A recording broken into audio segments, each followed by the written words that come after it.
태양계가 처음 만들어졌을 당시 뜨거운 태양열과 잦은 소행성 충돌로 지구의 물은 모두 증발해버렸다고 합니다. 하지만 지금 지구에는 많은 양의 물이 존재하고 다양한 생명체도 함께 살아가고 있는데요. 과연 지구의 생명의 씨앗을 선물해 준 것은 무엇이었을까요? 오늘 별별 이야기에서는 연세대 은하진화연구센터 지웅배 연구원과 함께 해성과 지구 생명체의 기원에 대해 이야기 나눠보도록 하겠습니다. 어서 오세요. 어서 오세요. 안녕하세요.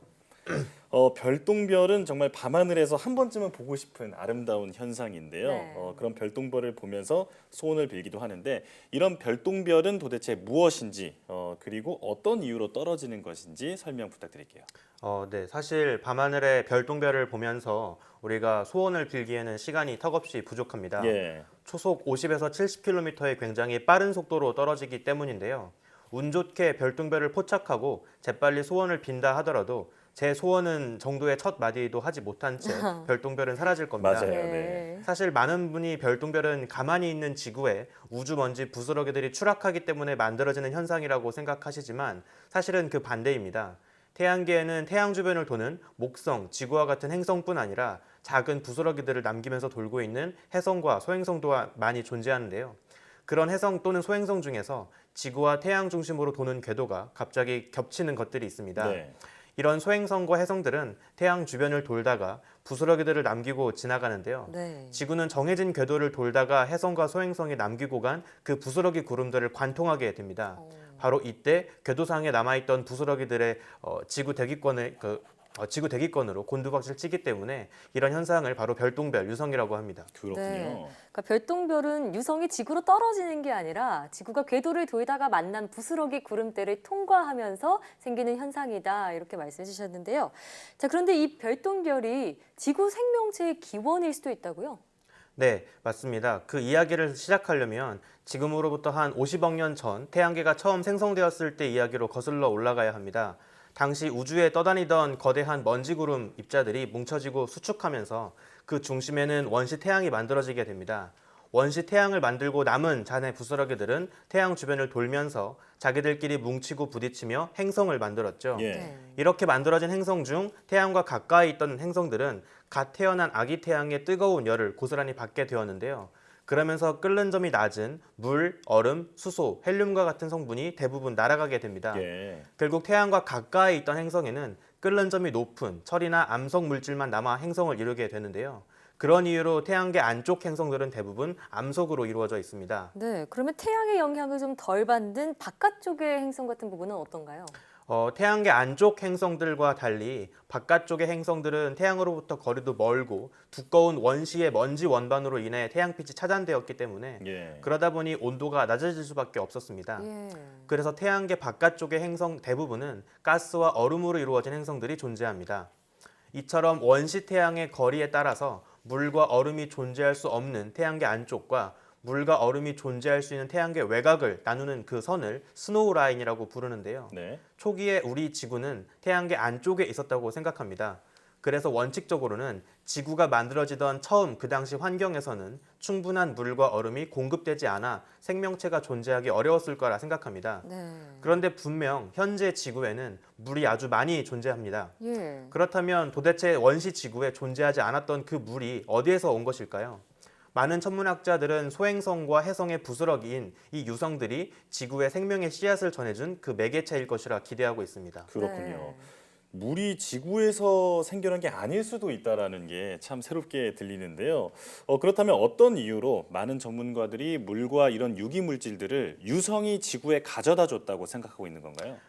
이 해성과 소행성에 존재하는 물과 유기 물질들은 그 부스러기인 유성이 전달해주지 않았을까 생각했기 때문입니다. 예. 예. 옛날에는 해성과 소행성을 직접 탐사하기가 어렵다 보니 그들이 남긴 부스러기인 유성을 가지고 주로 연구했습니다. 네. 하지만 유성만 가지고 연구하기에는 그 한계가 명확했죠. 네. 그래서 지금은 직접 해성과 소행성으로 탐사선을 보내서 그 흔적을 조사할 수 있게 되었습니다. 대표적으로 해성과 소행성 근처 우주 공간에 흩뿌려진 별 먼지를 수집하겠다는 목적으로 스타더스트 탐사선이 있었습니다.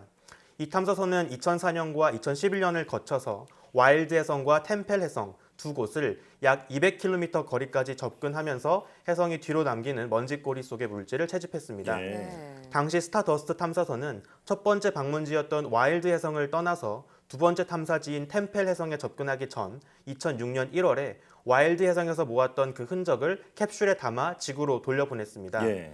그리고 2011년 탐사까지 모든 여정을 마치고 우여곡절 끝에 얻은 귀한 선물과 함께 유타 사막으로 착륙했습니다. 아, 네. 지금 말씀을 들으니까 정말 대단한 여정이었네요. 그러네요. 날아가는 총알을 따라잡아서 잡은 것과 같은 그런 어려운 과정이었을 것 같은데 스타더스트 탐사선이 가지고 온 그 귀한 선물은 어떤 건가요?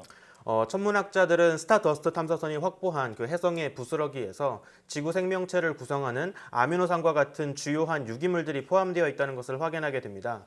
어쩌면 정말 해성이 원시 지구를 향해 생명체의 씨앗이 되었던 그 열쇠를 쥐고 왔을지도 모른다는 그런 가능성이 생긴 것이죠. 그렇군요. 네. 자, 그런데 여기에 그치지 않고 또 인류 최초의 해성 탐사선을 해성으로 직접 착륙시켰다고요? 네, 천문학자들은 단순히 해성의 뒷공무니를 쫓는 탐사가 아니라 아예 해성에 로봇을 착륙시켜서 더 오랜 기간 해성을 탐사하는 그런 시도를 하게 됩니다.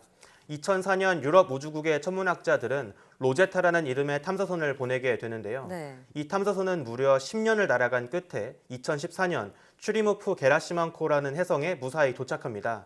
도착한 로제타는 예정대로 김치냉장고 크기의 착륙선 필레이를 해성 표면 위로 착륙시킵니다. 예. 해성은 중력이 워낙 약하기 때문에 작은 충격에도 착륙선이 튕겨 날아갈 수 있어서 예. 당시 필레이는 바퀴를 달고 다니는 그런 형태가 아니라 착륙 지점에 작사를 꽂아서 표면에 고정된 채로 주변을 탐사하는 역할을 했습니다. 네. 해성에 얼어붙어 있던 물이 정말 지구의 물과 연관되어 있는지 확인하기 위해 물을 구성하는 원자, 수소의 동위원소를 비교했는데요.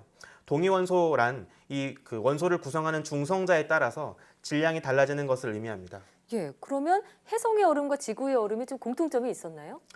사실 로제타의 정보를 분석해 보았더니 해성의 얼음은 지구의 물과는 동위원소 함량이 달랐습니다. 아, 예. 네. 오랫동안 원시 지구에서 물을 제공한 주인공이라고 기대를 받았던 것과는 다르게 해성은 지구의 것과는 화학적으로 조금 다른 물을 품고 있던 거죠. 예. 하지만 이제 겨우 해성 하나만을 직접 탐사했을 뿐입니다. 또 다른 해성에서는 정말 지구의 것과 화학적으로 유사한 물이 얼어 있을지도 모릅니다. 네. 아니면 해성에 많은 기대를 걸면서 그간 상대적으로 많은 외면을 해왔던 소행성에서 지구 생명의 씨앗을 찾을 수도 있어서 이에 따른 연구는 앞으로도 중요할 것 같습니다. 네, 이 시도는 어떻게 보면 실패를 했다고 볼 수 있지만 그래도 우주에는 워낙 많은 해성이 있기 때문에 또 다른 결과가 있을 수 있을 것 같습니다. 네. 자, 그런데 로제타를 통해서 어떤 예상하지 못했던 성과를 얻었다고요? 네, 최근에 로제타를 통해서 해성의 물이 지구의 것과는 조금 다르다는 분석 결과가 있었지만 또 한편으론 전혀 예상치 못했던 그런 놀라운 결과를 확인할 수가 있었습니다. 예. DNA를 구성하는 고분자 중 하나인 글리신이 발견된 건데요. 즉 지구 생명체의 DNA를 구성하는 재료가 이미 지구 바깥에 오래전부터 존재해왔다는 가능성을 새롭게 열어준 겁니다. 네. 그동안 지구 생명체는 모두 지구에 있던 재료만 가지고 탄생했다 이렇게 생각을 했습니다. 네. 하지만 이런 발견으로 애초에 지구 생명체를 구성하는 이런 주요한 재료 중의 일부는 지구에는 없었지만 지구 밖에서 외계 물질에 의해서 찾아온 것이라고 생각해 볼 수 있는 것이죠. 예. 이제 해성에 대한 많은 연구를 통해서 인류는 우리 지구 생태계의 기원이 어쩌면 지구 바깥, 더 먼 우주에 있을 수 있다는 새로운 가능성을 열게 되었습니다. 예. 네. 사실 이 해성 착륙에 성공시킨 사례는 로제타 탐사선에 들어있던 필레가 유일하잖아요. 네. 이 로제타 탐사선은 지난 2016년에 12년간의 여정을 마무리했는데 앞으로 또 어떤 해성 탐사의 역사가 시작될지 기다려보겠습니다. 오늘 말씀 고맙습니다. 네, 감사합니다.